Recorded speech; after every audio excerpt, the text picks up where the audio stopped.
ನನ್ನ ಪ್ರೀತಿಯ ವೀಕ್ಷಕ ಬಾಂಧವರಿಗೆಲ್ಲ ನಮಸ್ಕಾರ. ಜೈ ಶ್ರೀರಾಮ್. ನಾವು ನಿನ್ನೆ ಇಲ್ಲಿ ಉಳ್ಕೊಂಡಿದ್ವಿ ನೋಡಿ. ಈ ಯಾವುದು ಮಠ ದೊಡ್ಡದಾಗಿ ಮಾಡಿರೋಂಥ ಜಾಗ ಅಲ್ಲ ಇದು. ನಾವು ಕಾಡಲ್ಲಿ ನಡ್ಕೊಂಡು ಹೋಗುವಾಗ ಎಲ್ಲಿಗೆ ಹೋಗ್ತಾ ಇದ್ದೀರಾ ಅಂತ ಕೇಳಿದರು. ಎಲ್ಲಿಗೆ ಹೋಗೋಣ, ನಾವು ಮುಂದೆ ಇಲ್ಲಿಂದ ಮತ್ತೆ 20 ಕಿಲೋಮೀಟ್ರ್ ತನಕ ಯಾವ ಆಶ್ರಮನೂ ಇಲ್ಲ, ಏನು ಮಾಡ್ಬೇಕು ಅಂದ್ಕೊಂಡಿದ್ದೀರಾ ನೋಡಿ ಅಂದರು.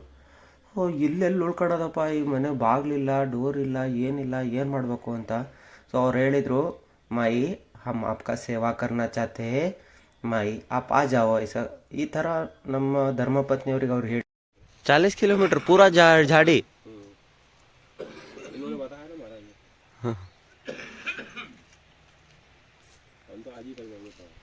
हाँ, एक दिन में पूरा झाड़ी 40 किलोमीटर पार कर देंगे. सोचना चाहिए मुझे खाली बस.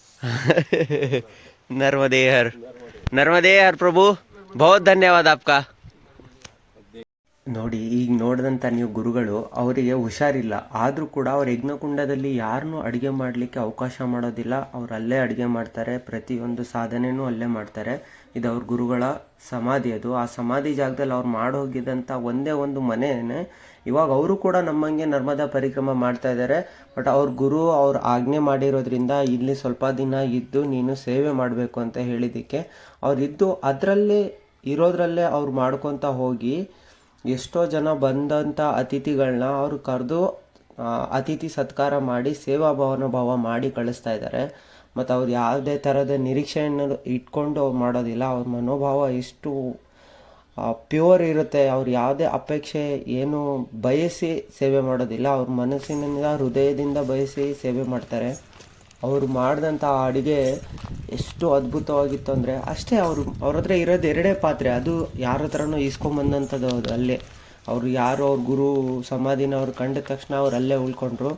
ಸೊ ನಾವು ಹೋಗ್ತಾ ನಮ್ಮ ಧರ್ಮಪತ್ನಿಯವರು ಸ್ವಲ್ಪ ಮೆಲ್ಲಕ್ಕೆ ನಡೀತಾಯಿದ್ರು. ಅವ್ರು ಕೇಳಿದರು ನಮ್ಮನ್ನು, ಇಲ್ಲಿಂದ ಮುಂದಕ್ಕೆ ಹೋಗೋಕ್ಕೆ 20 ಕಿಲೋಮೀಟ್ರ್ ತನಕ ನಡಿಬೇಕಾಗಿರುತ್ತೆ. ಪೂರ್ತಿ 40 ಕಿಲೋಮೀಟ್ರು ಫಾರೆಸ್ಟ್ ಇರೋತಿದು ಮುಂದೆ. ಅದರಲ್ಲಿ 20 ಕಿಲೋಮೀಟ್ರ್ ಹೋದರೆ ಒಂದು ಆಶ್ರಮ ಸಿಗುತ್ತೆ. ನೀವು ಅಲ್ಲೇವರೆಗೂ ಏನು ಮಾಡ್ತೀರಾ, ಲೇಟಾಗಿದೆ, ಇಲ್ಲಿ ಬನ್ನಿ ಉಳ್ಕೊಳ್ಳಿ ಅಂತ ಹೇಳಿ ಅವರು ನಮಗೆ ಸೇವಾ ಮನೋಭಾವದಿಂದ ಅವರ ಆಶ್ರಮದಲ್ಲಿ ಇರೋಕ್ಕೆ ಜಾಗ ಕೊಟ್ಟರು. ಇದು ದೇವಗಂಗಾ ನದಿ, ದೇವಗಂಗಾ ತಾಯಿ ನದಿ.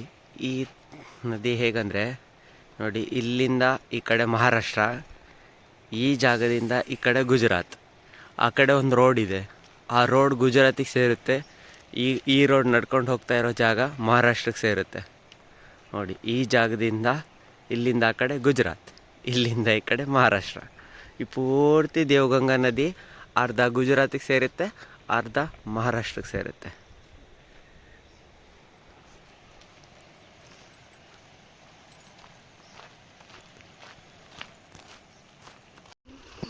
ನಮ್ಮ ಕಡೆ ಈ ಥರ ಸಾಧುಗಳೇನಾದ್ರು ಬಂದರೆ ಖಂಡಿತ ನಾವು ಭಯ ಪಡ್ತೀವಿ. ನಾನು ಕೂಡ ಆ ಮುಂಚೆ ಎಲ್ಲ ಭಯ ಪಡ್ತಾಯಿದ್ವಿ. ಅವ್ರ ಜಟಗಳು, ಅವರಿರುವಂಥ ವೇಷಭೂಷಣಗಳು, ಅವರಿರುವಂಥ ವರ್ತನೆಗಳು, ಅವ್ರ ನಡವಳಿಕೆ, ಇದನ್ನು ನೋಡಿದರೆ ನಮಗೆ ಖಂಡಿತ ಭಯ ಆಗುತ್ತೆ. ಸೊ ನಾವು ಫಸ್ಟ್ ಟೈಮ್ ಅಂಥವ್ರ ಜೊತೆಗೆಲ್ಲ ಉಳ್ಕೊಂಡು ಅವರು ಸತ್ಸಂಗದ ಮಾತುಗಳನ್ನು ಕೇಳಿ, ಅವ್ರ ಸತ್ಸಂಗದ ಮಾತುಗಳು ಕೇಳಿದರೆ ಇಷ್ಟು ಹಿತವಾಗಿರುತ್ತೆ.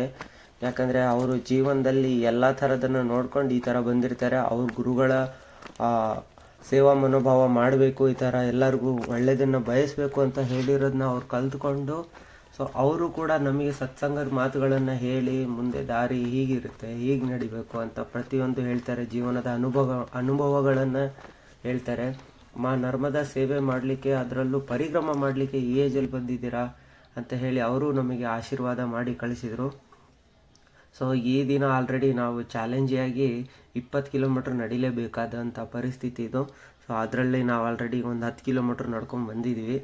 ಇದರಲ್ಲೇ ಒಂದು ಸ್ವಲ್ಪ ಹೊತ್ತು ಎಲ್ಲಾದರೂ ಒಂದು ಕಡೆ ಕೂತ್ಕೊಂಡು, ಬಟ್ ಇಲ್ಲಿ ಕಾಡಲ್ಲಿ ನಡೀತಿದ್ದೀವಿ ಅಂತ ಅನ್ನಿಸ್ತಾನೆ ಇಲ್ಲ. ಯಾಕಂದರೆ ತಣ್ಣ ಗಾಳಿನೂ ಬರ್ತಾಯಿದೆ, ಈ ಕಡೆ ಬಿಸಿಲು ಇದೆ. ಬಿಸಿಲಿದ್ರೂ ಕೂಡ ಗಾಳಿ ಬರ್ತಾ ಇರೋದ್ರಿಂದ ನಮಗೆ ಬಿಸಿಲಿನ ತಾಪಮಾನ ಅಷ್ಟು ಕಾಣ್ತಾ ಇಲ್ಲ. ಸೊ ನಾವು ಹಾಗೆ ಹೋಗ್ತಾ ಇದ್ದೀವಿ, ಸಾಗ್ತಾ ಇದ್ದೀವಿ. ಸ್ವಲ್ಪ ಮೇಲು ಕೆಳಗಡೆ ಇದೆ ರೋಡು. ಸೊ ಈ ಥರ ಇದ್ರೂ ಕೂಡ ಇದರಲ್ಲೇ ಪೂರ್ತಿ ಇಲ್ಲಿಂದ ಎಲ್ಲಿ ನೋಡಿದ್ರೂ ಒಂದು ಜಾಗದಲ್ಲೂ ಕೂಡ ಜಾಗ ಇಲ್ಲ, ಎಲ್ಲ ಕಾಡೆ, ಬೆಟ್ಟ ಗುಡ್ಡ ಹತ್ಕೊಂಡು ಇಳಿಬೇಕು ಆ ಸೈಡಲ್ಲಿ. ನರ್ಮದೇ ಹರ್. ಇವತ್ತಿಂದನೇ ನಾವು ಆಲ್ರೆಡಿ ಬಂದು ಗುಜರಾತಿಗೆ ಸೇರ್ಕೊಂಡ್ಬಿಟ್ವಿ.